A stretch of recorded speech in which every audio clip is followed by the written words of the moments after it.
Hello my dear students, मैं शिवम अग्रवाल स्वागत करता हूं आपके अपने YouTube channel chemistry Guruji classes में।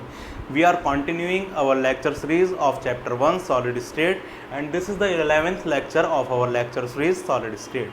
तो देखिए अब तक हमने क्या क्या पढ़ लिया है। अब तक हमने पढ़ लिया है फर्स्ट चैप्टर का जो हमारा थियोरेटिकल पोर्शन था वो हमने बिल्कुल कंप्लीट कर लिया है। जितने भी हमारे इंटेक्स क्वेश्चन थे सारे हमने कवर कर लिए हैं। उसके बाद हमारा बचा है इस चैप्टर में, तो वो बचा है हमारा एनसीईआरटी के जो एक्सरसाइज है वो हमारी बची है, वो भी हमारी 2 लेक्चर में बिल्कुल कंप्लीट हो जाएगी। ये जो लेक्चर होगा हमारा 11th लेक्चर, ये हमारा पार्ट 1 होगा एक्सरसाइज का, और सेकंड लेक्चर में जो हमारे रिमेनिंग क्वेश्चन बचेंगे वो हमारे कंप्लीट कर लेंगे। इस लेक्चर में हम आपको 10 क्वेश्चन कराएंगे एक्सरसाइज के। तो चलिए शुरू करते हैं। आपके लिए मैं एक्सरसाइज के क्वेश्चन यहाँ पर अटैच कर दूंगा जिससे आपका और मेरा दोनों का ही टाइम सेव हो सके। और आपको जैसे कि पता है कि एनसीईआरटी के question exam point of view से बहुत ज़्यादा इंपॉर्टेंट हो जाते हैं। डायरेक्ट ऐसा का ऐसा बुक से उठा के बोर्ड में क्वेश्चन रखा जाता है। तो मैं आपको ये एडवाइस दूंगा कि प्लीज़ इनको बहुत अच्छी तरीके से करके चलिए, इनकी प्रैक्टिस बहुत अच्छी तरीके से करिए, बहुत बढ़िया तरीके से फुल ऑफ कंसंट्रेशन इनको हम समझेंगे। तो चलिए शुरू करते हैं।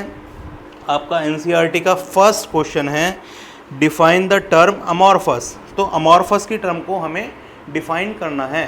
हमने आपको जब डिफरेंस पढ़ाया था क्रिस्टलाइन और अमॉर्फस का, तो अमॉर्फस में कुछ पॉइंट्स बताए थे, वही हमें यहाँ पे बताने हैं।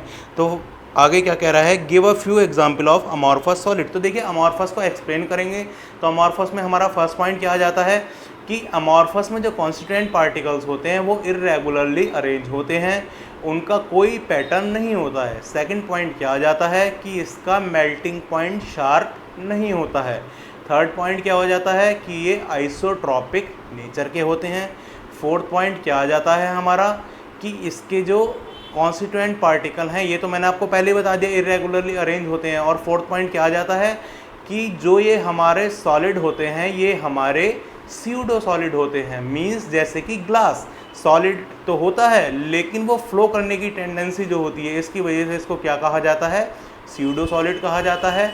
फिर जो नेक्स्ट पॉइंट आ जाते हैं अमॉर्फस सॉलिड में, वो है हमारा कि इनका जो रेंज ऑर्डर होता है, रेंज ऑर्डर कैसा होता है, शॉर्ट होता है। इसमें बाद में पूछा गया है कि अमॉर्फस सॉलिड के एग्जाम्पल भी बताइए। तो अमॉर्फस सॉलिड के आपको पता है, हम एग्जाम्पल इसको बता देंगे कि क्या होते हैं। प्लास्टिक होता है हमारा, कोई भी पॉलीमर हो गया वो हमारा अमॉर्फस सॉलिड में आता है। उसके बाद हमारा क्वार्ट्ज हो गया वो हमारा अमॉर्फस सॉलिड में आता है। तो ये हमारे अमॉर्फस सॉलिड के एग्जाम्पल हो जाते हैं। उसके बाद बात आती है हमारी नेक्स्ट क्वेश्चन की, what makes a glass different from a solid such as quartz, under what condition could quartz be converted into glass. तो ये कह रहा है जो ग्लास है हमारा क्वार्ट्स से कैसे डिफरेंट है और किन कंडीशन में क्वार्ट्स को हम ग्लास में चेंज कर सकते हैं। तो देखिए ग्लास हमारा क्वार्ट्स से इसलिए डिफरेंट हो जाता है, तो जो ग्लास होता है, ग्लास का जो रेंज ऑर्डर होता है वो सिर्फ शॉर्ट होता है। ग्लास का रेंज ऑर्डर शॉर्ट होता है, शॉर्ट रेंज ऑर्डर को फॉलो करता है। लेकिन जो क्वार्ट्स होता है वो शॉर्ट रेंज ऑर्डर को भी फॉलो करता है और वो लॉन्ग रेंज ऑर्डर को भी फॉलो करता है। तो इसलिए इस डिफरेंस से, इस पॉइंट ऑफ डिफरेंस से हम इसको डिफरेंशिएट कर सकते हैं कि जो हमारा ग्लास होता है, ग्लास का हमारा रेंज ऑर्डर शॉर्ट होता है और क्वार्ट्स का हमारा short as well as long range order होता है। अब देखिए क्वार्ट्स को हम ग्लास में कैसे कन्वर्ट कर सकते हैं। क्वार्ट्स को ग्लास में हम ऐसे कन्वर्ट कर सकते हैं, ग्लास को पहले हम मेल्ट करेंगे और उसके बाद तुरंत रैपिडली उसको क्या कर देंगे, कूल कर देंगे। तो इस तरीके से हमारा ग्लास क्वार्ट्स किस में कन्वर्ट हो जाएगा, ग्लास में कन्वर्ट हो जाएगा। कैसे करेंगे एक बार और बता देता हूँ। उसको क्वार्ट्स को क्या करेंगे, मेल्ट करेंगे और रैपिडली उसको कूल कर देंगे। इस तरीके से क्वार्ट्स हमारा किस में चेंज हो जाता है, ग्लास में चेंज हो जाता है। उसके बाद नेक्स्ट क्वेश्चन आता है आपका, नेक्स्ट क्वेश्चन है हमारा, classify each of the following solid as ionic, metallic, molecular, network और अमॉर्फस। ये कुछ नीचे सॉलिड दे रखे हैं, इनमें आपको बताना है कि कौन सा इनमें से आयनिक है, कौन सा मेटलिक है, कौन सा मॉलिकुलर है, कौन सा नेटवर्क है या फिर कौन सा अमॉर्फस है। तो फर्स्ट है हमारा टेट्राफॉस्फोरस डेकोक्साइड, P4O10, टेट्राफॉस्फोरस डेकोक्साइड। देखिए P4O10 क्या होता है, एक मॉलिक्यूल होता है। तो कौन सा सॉलिड बनाएगा ये, मॉलिकुलर सॉलिड। उसके बाद बात आती है हमारी अमोनियम फोस्फेट। तो देखिए अमोनियम फोस्फेट हमें क्या दे रखा है, NH4 का होल थ्राइस PO4, यही तो दे रखा है हमारा अमोनियम फोस्फेट। तो देखिए अमोनियम फोस्फेट जो होता है हमारा, अमोनियम फोस्फेट होता है हमारा आयनिक सॉलिड। आयनिक सॉलिड कैसे होता है, क्योंकि ये हमारा आयंस में डिसोसिएट हो जाता है। किस तरीके से डिसोसिएट होता है, ये होता है हमारा NH4 3NH4 प्लस और PO4 3 माइनस, इस तरीके से ये आयंस में डिसोसिएट हो जाता है। ये हमारा बन गया कैटायन, ये हमारा बन गया एनायन। तो कौन सा सॉलिड हुआ बच्चों, ये हुआ हमारा आयनिक सॉलिड। उसके बाद बात आती है हमारी SiC सिलिकॉन कार्बाइड। तो सिलिकॉन कार्बाइड कौन से सॉलिड में आती है, ये आती है हमारे नेटवर्क सॉलिड या फिर इसको कोवलेंट सॉलिड भी बोल सकते हैं। देखिए एक बात और, जो हमारे कार्बन फैमिली होती है, कार्बन, सिलिकॉन, जर्मेनियम, इससे जो बने हुए सॉलिड होते हैं वो हमारे किस में आते हैं, कोवलेंट या फिर नेटवर्क सॉलिड में। तो सिलिकॉन और कार्बन दोनों ही किसके एलिमेंट है, कार्बन फैमिली के। तो किस में आएगा ये, कोवलेंट या फिर नेटवर्क सॉलिड में। उसके बाद नेक्स्ट आएगा हमारा 4, हमारा I2 आयोडीन। आयोडीन क्या है हमारा, I2 मॉलिक्यूल है। तो कौन सा सॉलिड बनेगा ये, मॉलिक्यूलर सॉलिड। उसके बाद नेक्स्ट है हमारा P4। P4 भी हमारा क्या है, मॉलिक्यूल है। तो ये भी कौन सा बनाएगा, मॉलिक्यूलर सॉलिड। उसके बाद देखिए नेक्स्ट है हमारा प्लास्टिक। प्लास्टिक आपको पता है, अभी मैंने आपको अमॉर्फस पढ़ाया जिसके एग्जाम्पल बताए थे, तो उसमें एक प्लास्टिक भी था। तो क्या है हमारा प्लास्टिक, हमारा क्या है, अमॉर्फस सॉलिड। उसके बाद आता है हमारा ग्रेफाइट। ग्रेफाइट का आपको पता है, ग्रेफाइट क्या होता है, कार्बन का एक एलोट्रॉप होता है, और कार्बन जो है कार्बन वो क्या होगा हमारा, बताइए, कार्बन होगा हमारा कोवलेंट या फिर कौन सा सॉलिड, नेटवर्क सॉलिड। उसके बाद आता है नेक्स्ट हमारा ब्रास। ब्रास क्या होता है, एक मेटल होता है ब्रास। तो कौन सा सॉलिड में आएगा ब्रास, हमारा मेटलिक सॉलिड। उसके बाद है हमारा आरबी। आरबी क्या है, रुबीडियम। रुबीडियम क्या होता है, मेटल होता है। तो ये भी कौन से सॉलिड में आएगा, मेटलिक सॉलिड में आएगा। उसके बाद है हमारा LiBr। LiBr क्या है हमारा, आयनिक सॉलिड। आयनिक सॉलिड क्यों है, क्योंकि हमारा ये डिसोसिएट हो जाता है आयंस में। और किस तरीके से डिसोसिएट होता है, Li प्लस और Br माइनस। तो कौन सा सॉलिड हुआ ये, आयनिक सॉलिड। उसके बाद हमारा Si सिलिकॉन। सिलिकॉन हमारा कौन सी फैमिली से बिलोंग कर रहा है, कार्बन फैमिली से बिलोंग कर रहा है। तो कौन सा सॉलिड होगा ये, कोवलेंट या फिर नेटवर्क सॉलिड, एक ही बात है। उसके बाद नेक्स्ट क्वेश्चन पे आते हैं। नेक्स्ट क्वेश्चन है हमारा, what is mean by the term coordination number.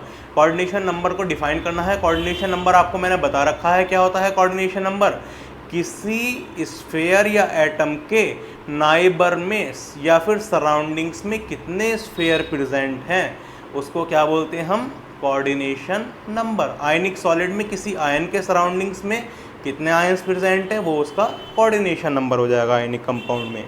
उसके बाद बात आती है, इसका सेकंड पार्ट है हमारा, what is the coordination number of atom. A दे रखा है in a cubic close pack structure.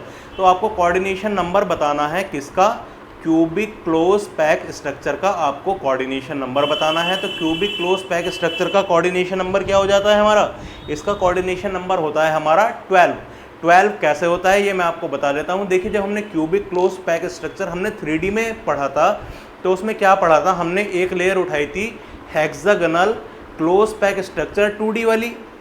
तो मान लीजिए ये मेरी लेयर है hexagonal close pack structure 2D में, ये मैंने लेयर उठा ली। अगर मान लीजिए मैंने यहाँ पे कोई बीच वाला एटम या स्फीयर कंसीडर कर रहा हूँ, तो हेक्सागोनल लेयर में जो 2D में थी उसका कोऑर्डिनेशन नंबर क्या था हमारा, 6 था। तो बीच वाला एटम कितने एटम से यहाँ पे सराउंड होगा, 6 एटम से सराउंड होगा। अब मैं बात कर रहा हूँ 3D में, तो इसके ऊपर एक और लेयर होगी और इसके नीचे एक और लेयर होगी। तो जो ऊपर वाली लेयर होगी उसके इस वाले स्फेयर से, जो हमारी बीच वाली लेयर है इसके स्फेयर से कितने एटम टच हो रहे होंगे, कितने नाइबरिंग एटम होंगे, 3। ऐसे ही नीचे वाली जो लेयर होगी उसमें भी कितने एटम टच हो रहे होंगे, कितने नाइबरिंग एटम होंगे नीचे वाली लेयर में, 3। तो इस वाली लेयर पे कितने थे, 6, ऊपर वाली पे 3 और नीचे वाली पे 3, तो टोटल कितने हो गए, 12। तो hexagonal close pack structure in 3D में आपका क्या हो जाएगा, कोऑर्डिनेशन नंबर 12। उसके बाद सेकंड में पूछ रहा है ये, सेकंड में पूछ रहा है बॉडी सेंटर्ड क्यूबिक स्ट्रक्चर। तो देखिए बॉडी सेंटर्ड क्यूबिक स्ट्रक्चर में जो बॉडी सेंटर्ड में एटम होता है उसका कोऑर्डिनेशन नंबर कितना हो जाएगा 8। 8 कैसे हो जाएगा, 8 ऐसे हो जाएगा, मैं आपको दिखा देता हूँ। ये जो है हमारा, ये हमारा यूनिट सेल है और बॉडी सेंटर्ड क्या हो गया, ये बॉडी के सेंटर्ड में एक एटम मैंने डाल दिया। तो इस एटम के सराउंडिंग में कितने एटम प्रेजेंट हैं, 1 2 3 4 5 6 7 8, 4 ऊपर 4 नीचे और बीच में क्या है ये, तो इसके सराउंडिंग में कितने हो गए 8 एटम प्रेजेंट है। तो इसका हमारा कोऑर्डिनेशन नंबर कितना हो जाएगा, 8 कोऑर्डिनेशन नंबर हो जाएगा। इसको हम दूसरे मॉडल से भी समझ सकते हैं। इसमें अगर आपको समझ में नहीं आ रहा, आप कहेंगे कि जी इसमें तो स्पेस है, स्फीयर टच कहाँ कर रहे हैं, तो वो तो मॉडल जो था वो समझने के लिए था, असली मॉडल हमारा ये है। तो देखिए ये जो बीच वाला है हमारा, ये है हमारा बॉडी सेंटर्ड, ये जो हमारी ऑरेंज बॉल में दिखा रखी है ये हमारा क्या है बॉडी सेंटर्ड, और ये जो पिंक बॉल्स हैं ये हमारा क्या है कॉर्नर वाले एटम। तो देखिए ये वाला एटम 4 ऊपर की बॉल से अटैच है और 4 हमारा ये नीचे की बॉल से अटैच है। तो इसका क्या हो गया हमारा कोऑर्डिनेशन नंबर 8। अब देखिए नेक्स्ट क्वेश्चन पर आते हैं। नेक्स्ट क्वेश्चन क्या कह रहा है, how can you determine the atomic mass of the unknown metal if you know its density and its dimension of unit cell. ये कह रहा है कि आप किसी का एटॉमिक मास कैसे निकाल सकते हैं अगर आपके पास उसकी डायमेंशन है और उसकी डेंसिटी है। तो हम फार्मूला क्या लगाएंगे, फार्मूला लगाएंगे हम जमना। किस तरीके से, D इज इक्वल्स टू क्या होता है जमना, Z M N और A और उसका क्यूब, ये होता है हमारा जमना। हमें क्या निकालना है एटॉमिक मास। अगर हमें डेंसिटी और एजेस या फिर उसकी डायमेंशन पता हो तो कैसे निकालेंगे, पहले हम निकाल लेंगे मोलर मास। तो मोलर मास क्या आ जाएगा, यहाँ से ये टर्म इधर रहने दो, बाकी सारी टर्म दूसरी तरफ पहुँचा दो। तो क्या आ जाएगा हमारा, क्या इम्प्लाई करेगा, ये दोनों ऊपर आ जाएंगे, D इंटू एन ए मतलब एवोगैड्रो नंबर इंटू ए का क्यूब मतलब एच का क्यूब अपॉन जेड, ये आ जाएगा। तो हमें D भी हमें पता है होगी, एन ए की वैल्यू हमें एवोगैड्रो नंबर की पता ही है, एच हमें पता होगी, जेड का हमें पता चल जाएगा कि कौन सा स्ट्रक्चर है, उस हिसाब से जेड का नंबर ऑफ एटम हम रख देंगे। तो इसलिए हमारा क्या आ जाएगा, हमारा ये मोलर मास आ जाएगा। अब जब मोलर मास आ जाएगा उसकी जो यूनिट होगी उसके यूनिट को चेंज करके हम यूनिट लगा देंगे। मान लीजिए ग्राम पर मोल आ रही है मोलर मास की, ग्राम पर मोल ही आती है, और ग्राम पर मोल की जगह हम क्या लिख देंगे, यूनिट लिख देंगे। तो हमारा क्या आ जाएगा, वो एटॉमिक मास आ जाएगा। तो इस तरीके से हम एटॉमिक मास निकाल सकते हैं। उसके बाद बात आती है हमारी नेक्स्ट क्वेश्चन की। नेक्स्ट क्वेश्चन कह रहा है हमारा stability of crystal is reflected in the magnitude of its melting point comment. ये कह रहा है कि जो हमारी क्रिस्टल की स्टेबिलिटी होती है वो मेल्टिंग पॉइंट के मैग्नीट्यूड से रिफ्लेक्ट करती है, इस बात पे कमेंट कीजिए। हाँ तो बिल्कुल सही बात है, जो स्टेबिलिटी होती है वो किसी भी क्रिस्टल के मेल्टिंग पॉइंट पर डिपेंड करती है। मेल्टिंग पॉइंट अगर ज़्यादा होगा तो उसकी स्टेबिलिटी ज़्यादा होगी, मेल्टिंग पॉइंट अगर कम होगा तो उसकी स्टेबिलिटी कम होगी। इस चीज़ को हम कैसे समझ सकते हैं, देखिए मेल्टिंग पॉइंट के थोड़े से बेसिक्स में जाइए। जो आपने 9th क्लास में पढ़ा था मेल्टिंग पॉइंट का कॉन्सेप्ट, क्या पढ़ा था कि मेल्टिंग पॉइंट ज़्यादा कैसे होता है, अगर मान लीजिए कोई कॉन्स्टिट्यूएंट पार्टिकल हैं, कोई कॉन्स्टिट्यूएंट पार्टिकल के बीच में फोर्स ऑफ अट्रैक्शन बहुत ज़्यादा है, तो उसके फोर्स ऑफ अट्रैक्शन को तोड़ने के लिए ही हमें ज़्यादा कुछ हीट देनी पड़ेगी, तो उसका मेल्टिंग पॉइंट क्या आएगा, ज़्यादा आएगा। लेकिन अगर फोर्स ऑफ अट्रैक्शन कम है तो हीट हमें कम देनी पड़ेगी, तो मेल्टिंग पॉइंट क्या आएगा, उसका कम आएगा। तो अगर इसका मतलब क्या हुआ, मेल्टिंग पॉइंट ज़्यादा आया, हीट ज़्यादा देनी पड़ी, इसका मतलब वो ज़्यादा स्टेबल है। इसको ऐसे भी समझ सकते हैं, लाइव एग्जांपल से आपको समझाता हूँ। मान लीजिए परिवार है, कोई फैमिली है और उसमें 10 मेंबर्स हैं, और 10 मेंबर्स के बीच में बहुत बढ़िया बॉन्डिंग है, बहुत अच्छे से उनके बीच में प्यार है। तो कोई अगर बाहर वाला आके किसी मेंबर से कुछ लगा रहा है तो उसे कोई फ़र्क नहीं पड़ेगा और उनके बीच में वैसे ही प्यार कायम रहेगा, वैसे ही स्टेबिलिटी रहेगी और पूरी फैमिली स्टेबल रहेगी। अब दूसरी फैमिली को कंसिडर कीजिए, उनके बीच में इतना प्यार नहीं है, इतनी अच्छी बॉन्डिंग नहीं है। तो अगर बाहर वाला किसी मेंबर से लगाएगा तो वो बाहर वाले की बात पे विश्वास करेगा और अपने घर में जाके लड़ेगा, तो उनकी स्टेबिलिटी क्या हो जाएगी, ख़त्म हो जाएगी, तो वो कम स्टेबल है, और पहली वाली फैमिली हमारी ज़्यादा स्टेबल है। तो इसी तरीके से जिसका मेल्टिंग पॉइंट ज़्यादा, उसकी फोर्स ऑफ अट्रैक्शन भी ज़्यादा होती है और उसकी स्टेबिलिटी भी ज़्यादा होती है। तो ये सब एक्सप्लेन करके हमें लिखना था इसमें। उसके बाद आगे क्या कह रहा है, ये collect melting point of solid water, ethyl alcohol, di ethyl ether and methane from a data book. What can you say about the intermolecular force between these molecule. देखिए ये कौन कौन से एग्जाम्पल है. हमारा solid water, ethyl alcohol. Solid water क्या होता है हमारा? सॉलिड वाटर होता है हमारा H2O, जिसको हम आइस भी बोलते हैं. उसके बाद है हमारा इथाइल एल्कोहल. इथाइल एल्कोहल क्या हो गया हमारा? C2H5OH. उसके बाद है हमारा क्या? Di ethyl ether. Di ethyl ether मतलब C2H5OH. उसके बाद नेक्स्ट क्या है हमारा? नेक्स्ट है हमारा मीथेन. मीथेन मतलब CH4. अब देखिए इनके फोर्स ऑफ अट्रैक्शन हमें बताने हैं कि मेल्टिंग पॉइंट के बेस पे इनके फोर्स ऑफ अट्रैक्शन क्या होंगे. तो देखिए इसका और इसका मेल्टिंग पॉइंट क्या होगा? ज़्यादा होगा. क्यों? क्योंकि हमारा ये क्या था? हमारा थर्ड वाला क्या था? एक सेकेंड. थर्ड वाला था हमारा डाई इथाइल ईथर. ये मैंने गलत लिख दिया इसका फॉर्मूला. डाई इथाइल ईथर का फॉर्मूला होता है C2H5O C2H5. ये इसका फॉर्मूला होता है.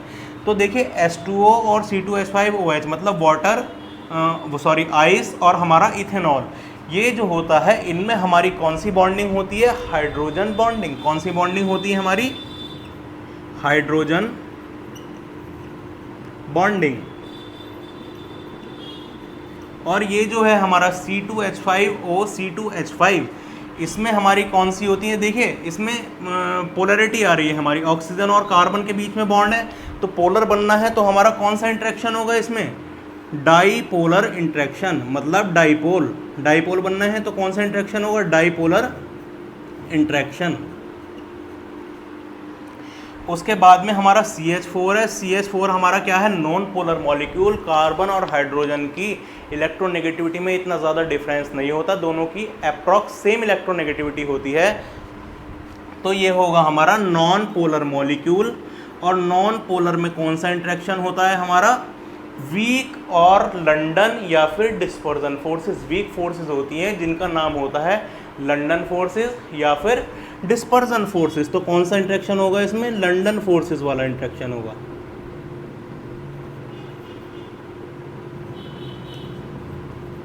कौन सा होगा? London forces. अब देखिए जब इसके बीच में, तो देखिए ये देखिए सबसे ज़्यादा स्ट्रॉन्ग फोर्सेस कौन सी होती हैं? सबसे ज़्यादा होती है हमारी हाइड्रोजन बॉन्डिंग. उससे कम हमारी डाईपोलर और उससे कम होती है हमारी लंडन फोर्सेस. तो सबसे कम मेल्टिंग पॉइंट इसका होगा, सबसे ज़्यादा मेल्टिंग पॉइंट उसका होगा, फिर मेल्टिंग पॉइंट इसका होगा. लेकिन एक चीज़ ध्यान से सुनिए, H2O में हाइड्रोजन बॉन्डिंग बहुत ज़्यादा स्ट्रांग होती है, इसलिए सबसे ज़्यादा इसका होगा, फिर इसका होगा और फिर इसका होगा और फिर इसका होगा. लेकिन इसमें जो एक चीज़ इसमें भी ध्यान से सुनिए, इन दोनों में अगर मैं कंपैरिजन करूं C2H5OH और C2H5O C2H5 में हाइड्रोजन बॉन्डिंग तो होती है इसमें, लेकिन इतनी स्ट्रांग नहीं होती, वीक हाइड्रोजन बॉन्डिंग होती है. तो इसका मेल्टिंग पॉइंट इससे ज़्यादा हो जाता है. तो मेल्टिंग पॉइंट का अगर मैं यहाँ पर ऑर्डर लिखूँ तो मेल्टिंग पॉइंट का ऑर्डर क्या होगा हमारा? H2O का मेल्टिंग पॉइंट सबसे ज़्यादा. उसके बाद डाईइथाइल ईथर का मतलब C2H5O C2H5 इसका. उसके बाद आएगा हमारा इथाइल एल्कोहल का C2H5OH. उसके बाद लास्ट में हमारा सबसे कमज़ोर मेल्टिंग पॉइंट होता है हमारा मीथेन का CH4, जो कि इतनी बात आ गई समझ में. उसके बाद हम नेक्स्ट क्वेश्चन करते हैं. नेक्स्ट क्वेश्चन है, how will you distinguish between the following pair of term. इनमें हम डिस्टिंग्विश करना है. और फर्स्ट है हमारा इसका part hexagonal close packing and cubic close packing. 3D structure जब हमने 3D क्लोज पैकिंग पढ़ी थी तो हेक्सागोनल क्यूब पैकिंग पढ़ी थी और हमारी कौन सी पढ़ी थी? क्यूबिक क्लोज पैकिंग पढ़ी थी. तो हमें बताना है डिस्टिंग्विश कैसे करेंगे. तो देखिए जो हेक्सागोनल क्लोज पैकिंग थी उसमें हमारा जो लेयर्स का अरेंजमेंट था, लेयर्स का अरेंजमेंट कैसा था? A B A B A B इस टाइप से हमारे लेयर्स का अरेंजमेंट था. तो हेक्सागोनल क्लोज पैकिंग को हम क्या बोलेंगे? A B type arrangement. आई बात समझ में. उसके बाद जो हमारा क्यूबिक क्लोज पैकिंग है, क्यूबिक क्लोज पैकिंग में अरेंजमेंट कैसा था? A B C ऐसा था. तो इस अरेंजमेंट को क्या बोलेंगे हम? क्यूबिक क्लोज पैकिंग वाले को A B C type arrangement. तो देखिए ये डिफरेंस हो गया ना, हो गया हमारा कि हमारा जो हेक्सागोनल क्यूबिक क्लोज पैकिंग है उसमें अरेंजमेंट है हमारा A B टाइप, और जो क्यूबिक क्लोज पैकिंग है उसमें अरेंजमेंट है हमारा A B C type arrangement. उसके बाद नेक्स्ट पार्ट है इसका क्रिस्टल लेटिस और यूनिट सेल में हमको डिफरेंस बताना है। जैसे कि आपको पता है क्रिस्टल लेटिस क्या होता है। क्रिस्टल लेटिस होता है if the constituent particle are arrange in a 3D space that is called crystal lattice. मतलब अगर कॉन्स्टिट्यूएंट पार्टिकल को हम 3D स्पेस में अरेंज करा दें तो उसको क्या बोलेंगे, हम क्रिस्टल लेटिस बोलेंगे। और यूनिट सेल क्या होता है, उसी 3D अरेंजमेंट का सबसे स्मॉलेस्ट 3D अरेंजमेंट जो होता है, सबसे स्मॉलेस्ट पोर्शन जिसमें कि 3D अरेंजमेंट हो रहा होता है, उसको हम क्या बोलेंगे, यूनिट सेल। तो ये इसका डिफरेंस हो गया। उसके बाद नेक्स्ट आता है हमारा टेट्राहेड्रल वॉइड और ऑक्टाहेड्रल वॉइड में हमें डिफरेंस करना है। तो टेट्राहेड्रल वॉइड और ऑक्टाहेड्रल वॉइड में आप डिफरेंस कर सकते हैं। कैसे डिफरेंस करेंगे, जो टेट्राहेड्रल वॉइड होता है उसका कोऑर्डिनेशन नंबर कितना होता है, 4 होता है। क्यों, क्योंकि उसके चारों तरफ सरमाउंडेड स्फीयर जो होते हैं वो 4 होते हैं। और ऑक्टाहेड्रल वॉइड जो होता है उसका कोऑर्डिनेशन नंबर होता है 6। उसके चारों तरफ जो स्फीयर होते हैं वो होते हैं हमारे 6। तो देखिए ये हमारा टेट्राहेड्रल वॉइड मैंने आपको बताया था, ये हमारी 3 बॉल्स हैं और ये हमारा 1 बॉल है। इसके अगर इसको पास में लाऊंगा, इनके बीच में जो हमारा यहाँ पर कहीं वॉइड बनना है, इसके अंदर जो वॉइड बनना है, खाली स्पेस जो है, उसको बोलेंगे हम टेट्राहेड्रल वॉइड। और टेट्राहेड्रल वॉइड के इसमें चारों तरफ कितनी बॉल्स हैं, 3 और 1, 4 बॉल्स हैं। तो इसका कोऑर्डिनेशन नंबर कितना टेट्राहेड्रल वॉइड का, 4। और अगर मैं ऑक्टाहेड्रल वॉइड आपको दिखाऊं, ऑक्टाहेड्रल वॉइड होता है हमारा ये। तो देखिए 4 बॉल्स स्क्वायर टाइप हैं, ऊपर से एक बॉल रखी गई, एक बॉल नीचे से रखी गई, और बीच में कहीं यहाँ पे जो स्पेस बच रहा है, इस स्पेस को क्या बोलेंगे हम, ऑक्टाहेड्रल वॉइड। तो ऑक्टाहेड्रल वॉइड जो है कितनी बॉल से कवर हो रहा है, कितने स्फीयर से कवर हो रहा है, कितने एटम से कवर हो रहा है, 6 एटम से कवर हो रहा है। तो इसका कोऑर्डिनेशन नंबर क्या हो जाएगा, 6 हो जाएगा। पहला डिफरेंस तो ये हो गया। दूसरा डिफरेंस भी हम कर सकते हैं। दूसरा डिफरेंस क्या कर सकते हैं, इसकी लोकेशन मैंने आपको पढ़ाई थी। टेट्राहेड्रल वॉइड की फेस सेंटर में लोकेशन क्या होती है, टेट्राहेड्रल वॉइड की लोकेशन होती है यूनिट सेल का जो डायगोनल होता है, डायगोनल के 1/4 डिस्टेंस पे हमारा टेट्राहेड्रल वॉइड होता है। और एक डायगोनल में 1/4 डिस्टेंस 2 जगह हो सकती है। एक यूनिट सेल में 4 डायगोनल होते हैं। तो टेट्राहेड्रल वॉइड कितने आए थे हमारे, टोटल 8। और अगर मैं ऑक्टाहेड्रल वॉइड की बात करूं, ऑक्टाहेड्रल वॉइड हमारे कहाँ कहाँ हो सकता है उसकी लोकेशन, एक तो बॉडी के सेंटर्ड में, कहाँ हो जाएगा, बिल्कुल बॉडी के सेंटर में एक ऑक्टाहेड्रल वॉइड प्रेजेंट होगा। और जो लोकेशन होगी दूसरी वो कहाँ होगी, ये जो एज है, एज के सेंटर में। तो जब हमने नंबर ऑफ ऑक्टाहेड्रल वॉइड निकाले थे वो कितने आए थे हमारे, 4। और टेट्राहेड्रल वॉइड कितने आए थे, 8। तो इस तरीके से भी हमारा डिफरेंस हो सकता है। और तीसरा डिफरेंस क्या हो सकता है, जो ऑक्टाहेड्रल वॉइड हमारे n होते हैं तो टेट्राहेड्रल वॉइड हमारे क्या होते हैं, 2n होते हैं। तो ये भी एक हमारा डिफरेंस हो सकता है। उसके बाद नेक्स्ट बात करेंगे हम, नेक्स्ट क्वेश्चन की अगर हम बात करें, नेक्स्ट क्वेश्चन है हमारा, how many lattice point are there in 1 unit cell of each of the following lattice. ये कह रहा है ये जो आपको लेटिस दे रखे हैं इनमें हमारे कितने कितने लेटिस पॉइंट्स होंगे। तो देखिए बात हो रही है लेटिस पॉइंट्स की, यहाँ कंफ्यूज नहीं करना है आपको, क्वेश्चन बहुत ध्यान से पढ़ना है। यहाँ पे एग्जामिनर खेल जाता है, क्या कह रहा है क्वेश्चन में कि लेटिस पॉइंट कितने होंगे। लेटिस पॉइंट को पूछ रहा है वो, नंबर ऑफ एटम्स नहीं पूछ रहा, जेड की वैल्यू नहीं पूछ रहा। बच्चे क्या करते हैं, देखते हैं नंबर ऑफ लेटिस पॉइंट, अरे ये तो जेड की वैल्यू पूछ रहा है, एटम का कॉन्ट्रीब्यूशन पूछ रहा है, नंबर ऑफ एटम लगा के आ जाते हैं और उनके मार्क्स कट जाते हैं। तो देखिए लेटिस पॉइंट पूछ रहा है वो। लेटिस पॉइंट पहला किसका पूछ रहा है, face centred cubic. Face centred cubic में लेटिस पॉइंट पूछ रहा है। फेस सेंटर्ड क्यूबिक मैंने आपको क्या बताया था, ये जो हमारा सिंपल यूनिट सेल है, सिंपल यूनिट सेल के कितने फेस बताए थे मैंने आपको, सिंपल यूनिट सेल के मैंने फेस बताए थे आपको 6 फेसेस, एक ऊपर एक नीचे और 4 साइडों में फेस, 6 फेसेस हो गए।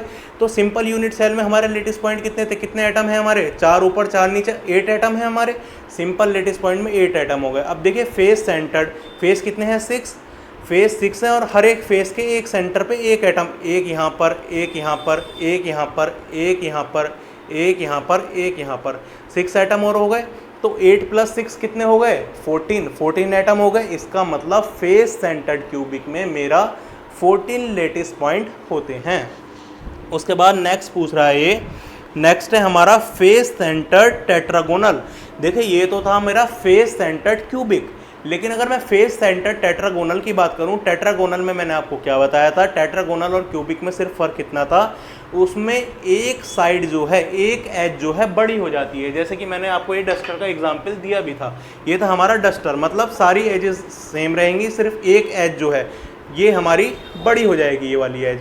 तो अगर मैं ये वाली एज को बड़ी कर दूं तो क्या लेटेस्ट पॉइंट पे कोई फ़र्क पड़ेगा भाई? एज ही तो मान लीजिए ये वाले चार, ये जो चार मेरी येलो बॉल्स हैं, ये वाली चार बॉल्स यहाँ से उठ के यहाँ पहुँच गई येलो बॉल्स, लेटेस्ट पॉइंट तो तब भी उतने ही रहने हैं। तो 14 पहले वाले में रहने हैं और 14 इस वाले में रहने हैं। लेटेस्ट पॉइंट की मैं बात कर रहा हूँ। लेकिन अगर आपसे पूछता नंबर ऑफ एटम हमने कितने निकाले थे? 4। Contribution of atom face centred में कितना था?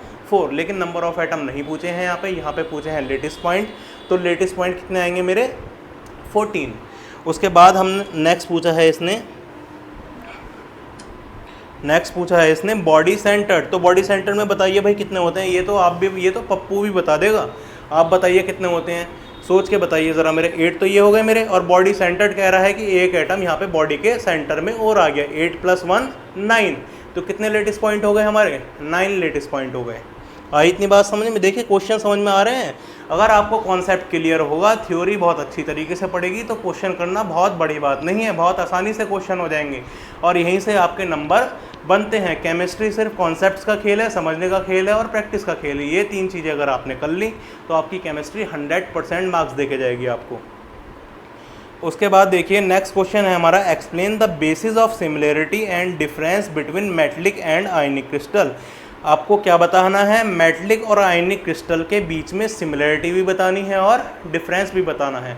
तो पहले सिमिलरिटी की बात कर लेते हैं। तो सिमिलरिटी क्या है भाई? इसके अंदर जो हमारा आयनिक क्रिस्टल होता है और मेटलिक क्रिस्टल होता है, दोनों के कॉन्स्टिट्यूएंट पार्टिकल्स के बीच में कौन सा फोर्स होता है? इलेक्ट्रोस्टैटिक फोर्स ऑफ अट्रैक्शन होता है। कौन सा फोर्स होता है? इलेक्ट्रोस्टैटिक फोर्स ऑफ अट्रैक्शन होता है।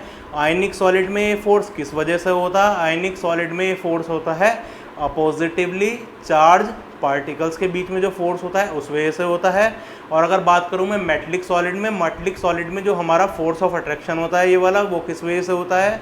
वो होता है हमारे वैलेंस इलेक्ट्रॉन और हमारे कर्नेल शेल के इलेक्ट्रॉन्स के बीच में जो फोर्स ऑफ अट्रैक्शन होता है, फोर्स जो होता है उसको हम क्या बोलते हैं? Electrostatic force of attraction. ठीक है। तो देखिए वैलेंस शेल और कर्नेल शेल मैं आपको बता देता हूँ। वैलेंस शेल होते हैं जो हमारे जितने भी शेल्स होते हैं उसके आउटर मोस्ट शेल को हम क्या बोलते हैं? Valence shell. और आउटर मोस्ट शेल को छोड़ के बाकी के अंदर के जो शेल्स होते हैं उनको हम बोलते हैं कर्नेल शेल। ठीक है। तो ये तो होती है हमारी सिमिलैरिटी की बात। उसके बाद बात आती है हमारी डिफरेंस की। तो देखो डिफरेंस क्या क्या होते हैं। पहला डिफरेंस तो आपका यही है कि जो हमारा आयनिक सॉलिड होता है, आयनिक सॉलिड में आयंस एक जगह बंधे हुए होते हैं, फिक्स होते हैं, तो वो इलेक्ट्रिसिटी कंडक्ट नहीं कर सकते सॉलिड स्टेट में। लेकिन मेटलिक सॉलिड जो होता है उसमें हमारी इलेक्ट्रिसिटी फ्लो हो सकती है, वो हमारा इलेक्ट्रिसिटी कंडक्ट कर सकता है। तो फर्स्ट डिफरेंस तो हमारा यही है।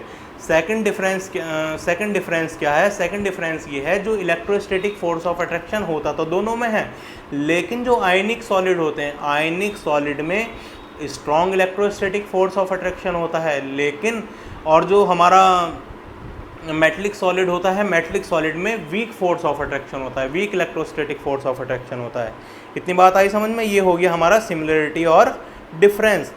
उसके बाद बात आती है, सेकंड कह रहा है, इस पर एक्सप्लेन करना है हमको, ionic solid are hard and brittle. Ionic solid हमारे हार्ड और ब्रिटल क्यों होते हैं?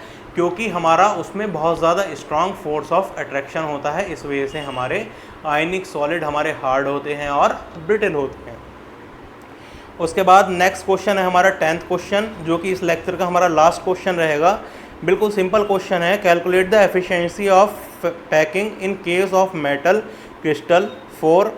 ये आपको पैकिंग एफिशिएंसी कैलकुलेट करनी है। जो मैंने आपको पैकिंग एफिशिएंसी वाला जो पोर्शन कराया था, वो पोर्शन बिल्कुल ऐसी की ऐसी आपको लिखना है। सिंपल क्यूबिक की आपको कैलकुलेट करके बतानी है। कैलकुलेट जब हमने पैकिंग एफिशिएंसी सिंपल क्यूबिक की करी थी, कितनी आई थी? 52.6। उसके बाद हमने जो बॉडी सेंटर्ड की करी थी वो कितनी आई थी हमारी? 68%। और जो हमने फेस सेंटर्ड की करी थी, फेस सेंटर्ड की कितनी आई थी हमारी? 74%।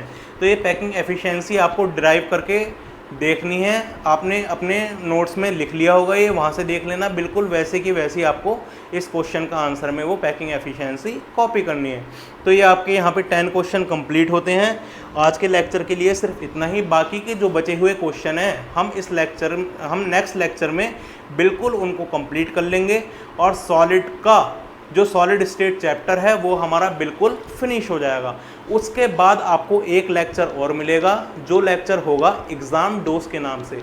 देखिए उस लेक्चर में क्या होगा, उस लेक्चर में ये होगा कि पूरा जो हमारा सॉलिड स्टेट चैप्टर है वो मैं एक लेक्चर में कंपाइल कर दूंगा, और एग्ज़ाम के टाइम पे आपको पूरा ना पढ़ना पड़े, सिर्फ उसी लेक्चर से आपका काम चल रहा है। क्योंकि हमारा रिवीजन के टाइम पे एक दिन मिलता है एग्ज़ाम प्रिपरेशन के लिए, एग्ज़ाम लीव एक दिन मिलती है।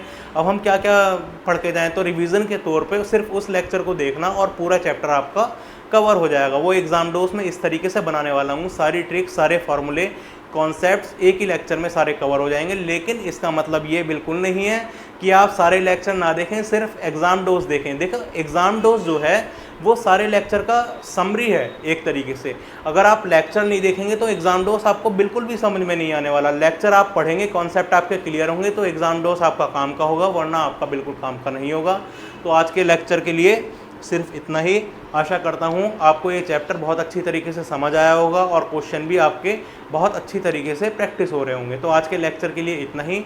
और अगर आपको मेरा चैनल, मेरी वीडियोस पसंद आ रही हैं तो प्लीज़ इस चैनल को सब्सक्राइब कीजिए, वीडियोस को लाइक कीजिए और अपने दोस्तों के साथ शेयर कीजिए, और सब्सक्राइब के बराबर में जो बेल आइकन है उसको भी प्रेस कीजिए, ताकि मेरी लेटेस्ट वीडियो की अपडेट आपके मोबाइल में नोटिफिकेशन के थ्रू आती रहे। Thank you very much. Wish you all the best. Happy learning.